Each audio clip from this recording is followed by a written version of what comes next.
Every year at Red Raider orientation, we give presentations to students and their guests about how to succeed as a pre-health student at Texas Tech University. And every year, we are asked if we could provide a recording of those videos for people who might have missed them or people who'd want to go back and watch them again. And so that's what we're doing right now.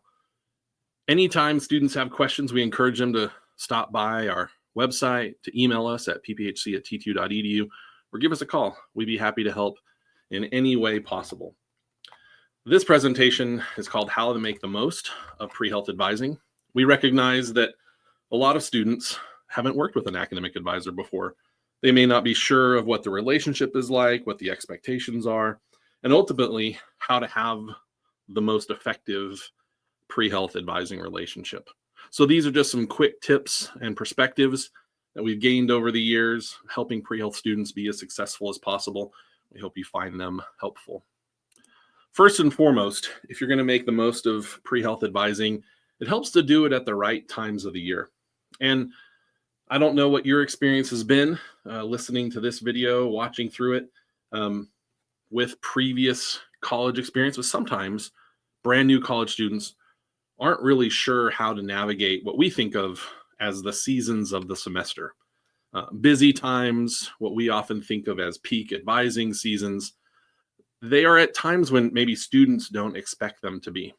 Now, of course, the start of the semester, especially the first couple of weeks, we think of as startup, is really busy for everyone. Tons of meetings and verifying that the schedule is the way that we want. Just getting things started on the right foot can sometimes be really busy. And it is the only time of the year that here in pre-professional health careers, we do drop-in advising. At all other times, advising is by appointment only because we believe that the best advising happens when it's prepared for, when we can focus on that one student, and the student feels that they have the time to ask all of their questions and get the best experience possible. But during the first 2 weeks of the semester, we will have drop-in advising in the afternoons. At all other times, we encourage you to make use of Raider Success Hub. That's success.ttu.edu to schedule an appointment with your advisor and make sure that you have a dedicated time to talk through things. Now, normal advising season for us tends to be in October and March in the fall and spring semesters, respectively. If everybody waited until when registration opens in November and April, it wouldn't be humanly possible for our pre-health advisors to see everybody before they register. So we ask students to come see us at least once a semester before they register for classes. Now, you could see your advisor as often as you want. Raider Success Hub, I think, would let you schedule an appointment once a day. But anywhere between once a day and once a semester, whatever works best for you, we'll be here for that. But we encourage you to come see your advisors early before our schedules fill up and our calendars don't have any more available time. If you haven't heard from your advisor by the end of September, you will hear from us the first full week of October. And then in the spring semester, we usually reach out to our students at the beginning of March. And in the spring semester, there's always something that happens in the middle of March that sort of derails our progress. That's right, spring break, a lot of times students will think, oh, I'll just come back after spring break and then I'll schedule my advising appointment. But if there is one thing I want you to take away from this seasons of the semester slide, it's that you shouldn't wait to see your advisor. If it gets to be October 31st, a little event called Halloween, and you haven't scheduled your advising appointment, it's probably going to get closer to Thanksgiving than you would like because our calendars will fill with student appointments. So try to make sure you schedule your appointment before Halloween, even if it's for early November. And in the spring semester, if it's at all possible to come in before spring break, that'd be great. But if nothing else, make sure you schedule your appointment before you leave for spring break. It might be after you get back, but if it's somewhere around, I don't know, April 1st, April Fool's Day, before you schedule your appointment, it's going to end up being closer to tax day, which you may not be aware of is April 15th. So again, anytime you need to talk with an advisor, we encourage you to come see us. But during those peak advising seasons, scheduling your appointments early, make sure that you're not waiting to meet with an advisor before you register for classes. Now, for you as a student, your season of the semester, I think this is often one of the things that students aren't quite prepared for, in part because your educational experience prior to this has been somewhat consistent. You may have attended a high school that issued report cards every 6 weeks or every 9 weeks. And educators tend to know this, that if you have to do report cards every 6 or 9 weeks, you usually have to do progress reports somewhere in the middle, either every 3-week period or every 4.5 weeks. So that means students are getting pretty regular feedback on their progress academically every 3 to 4.5 weeks. But in college, your classes, some of them might only have a midterm and a final. You might have a class where an instructor has quizzes every week. Or you might be in a class where the instructor takes a really flexible approach and changes when something is due or when exams are, depending on what is covered in lecture. In college, it won't be nearly as consistent when you find out how you're doing. So your seasons, class-wise, are going to be influenced by those irregularities, those inconsistencies, and preparing for that can be helpful. If you're involved outside the classroom, like we expect our pre-health students to be, you might be part of a student organization that has, weekly meetings, or you might have a student org that is really quiet at the beginning of the semester that then, homecoming happens and everything picks up and there's lots of extracurriculars and things outside the classroom to do. And if you're going to be traveling, whether it's home for the weekend, something like Thanksgiving or spring break, a lot of times students think that they're going to have so much more free time. They're not going to have to go to class. They're going to be able to catch up. But usually for travel, it's about fun or family or friends. And they don't often make the best use of that time, and it fills up. Your season of the semester, when you're busiest and when you're not as busy, is something we encourage you to plan for. In fact, in our Rater Ready sections, the classes for first-year students here at Texas Tech, specifically taught by pre-health advisors for pre-health students, we go through this little activity where our students chart out their semester week by week. They keep track of how many things they have to do, whether it's reading a chapter, writing a paper, taking a quiz, whatever it might be, both in the classroom and outside the classroom. And here, this graph, you can see the student had sort of 3 busy times, sort of 3 peak seasons of the semester. I'm not 100% sure what happened the week of September 27th. That drives my OCD crazy. This student had colored pencils, but you can kind of see the general shape of their semester with one peak time in the middle and it tapers off. Definitely underestimating Thanksgiving. Not 100% sure this student was actually in class. No, I'm just kidding. This student definitely had a different perspective of how many things they had to do week by week, but you can kind of see the shape of their semester, sort of 2 busy times. But here's the deal. These 3 students, they were basically the same student on paper, taking the same classes, anatomy and physiology, statistics, English 1301, maybe a different core curriculum class. One of them might have been in psychology. One of them might have been in human development and family sciences or political science. They're in the same number of credit hours, same general type of classes, but very different seasons of the semester. One thing is true, though. Your busy time at the end of the semester in October and November is almost certainly also going to be our busy time. So again, if you're going to make the most of your advising relationship, it helps to do it at the right time. It also helps to be prepared for your advising appointments. Now, at orientation, there's hardly time for anything, so we do a lot of the heavy lifting then. But every future advising appointment, we want you to come in with questions written down, with ideas for classes for the next semester, and we prepare you for those advising appointments by giving you certain tools, like course selection tools. In the folder that we gave you at orientation, We give you things like roadmaps where you can see semester by semester what our recommendations are for the classroom on the left-hand side in the course guideline, and then what to be doing outside the classroom in the extracurriculars on the right-hand side of the page. Now, not everyone's going to follow this roadmap exactly to the letter. Some of you may already have college credit before you get here, or you may choose to take a class in a different semester.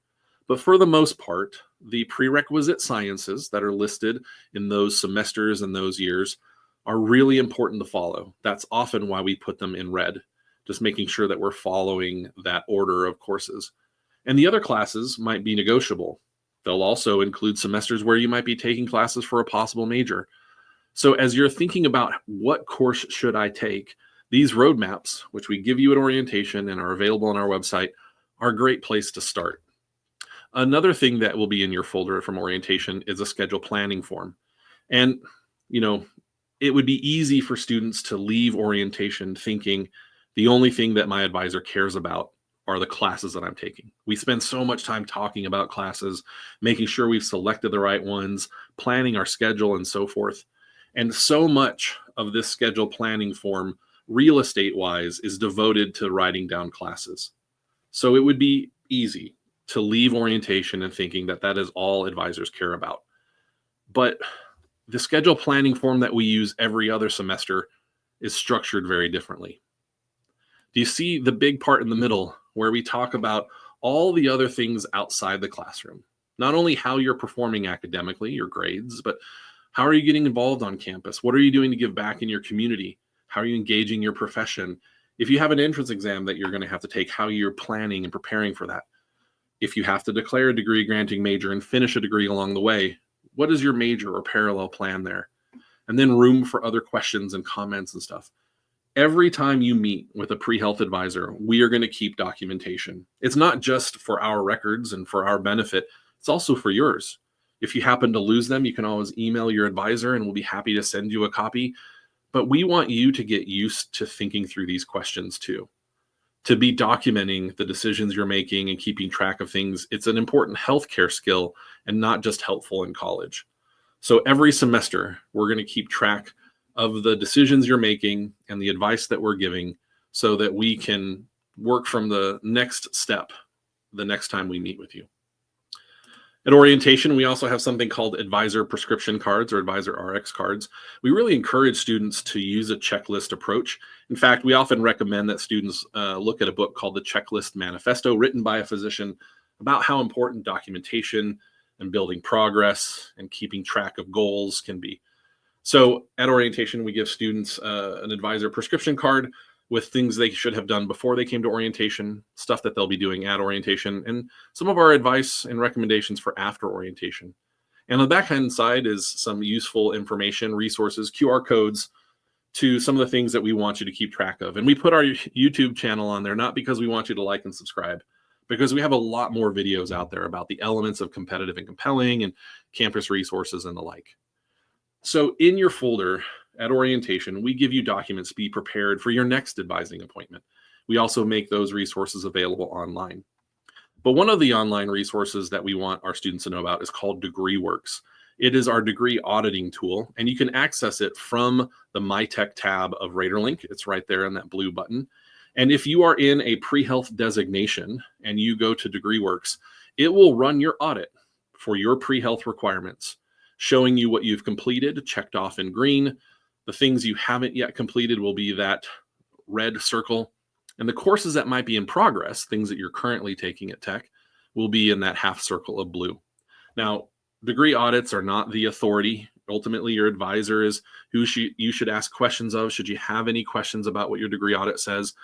But if you're not sure how to plan your next semester schedule, your DegreeWorks degree audit can be a big help of just going through, seeing what you've completed, seeing what you have left, and planning from there. But you also have some schedule planning tools online. Now at orientation, we tend to focus on Schedule Builder because it does so much of the heavy lifting for you. You put in your classes and it sorts all of the possible combinations of those classes. Sometimes, yes, there are tens of thousands of possible schedules, which can be overwhelming. But you can use the buttons at the top of the screen, or you can use your arrow keys on your keyboard to sort through your options. And we really recommend that you're using a larger screen device. It will work on your phone or your tablet, but if you have a laptop or especially a widescreen monitor for your desktop, you can really visualize your schedule a lot more with Schedule Builder. And once you've identified the schedule that you'll like, you can find the 5-digit course reference numbers that you need for registration. Schedule Builder is just a planning tool, though. It is not registering you for classes. It's not saving seats. It's just showing you what's open and available. And if you use those filters effectively, you can set it up the way that you're looking for and your ideal schedule. And so that's why at orientation, we choose to use Schedule Builder, because if you're planning any other way, you might run into some frustrations. Now, I know that there is an option on RadarLink called Lookup Classes, and you can look up classes one at a time, and it'll just show you what is offered, whether they're open or full, for the class you're looking at. And sometimes that simplified one class at a time approach is really helpful. It's not showing you thousands of possible schedules. It's just showing you one class at a time. But the issue is, as you're planning your schedule, sometimes you pick a class and you then choose the first day and time that you think will work in your schedule.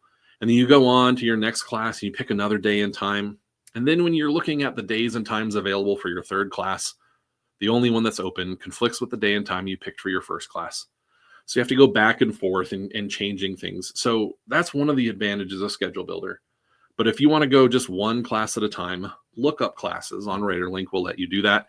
You can still see the 5-digit course reference numbers, the days and times, and whether or not the class is open. It shows you the same information as Schedule Builder, just in a different format and one class at a time.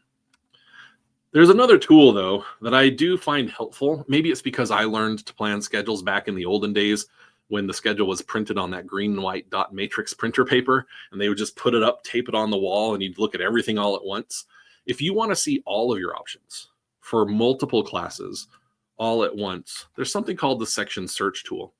And you choose your semester, you choose your campus, and then you could put in all of your classes that you're planning on taking any semester and see them all on one long web page. They even separate them out with different colors. I've tried to get them to do it in green and white just for nostalgia's sake, but it's in gray and white right now. And you can even check the little box that says only show me available seats, which could be really helpful.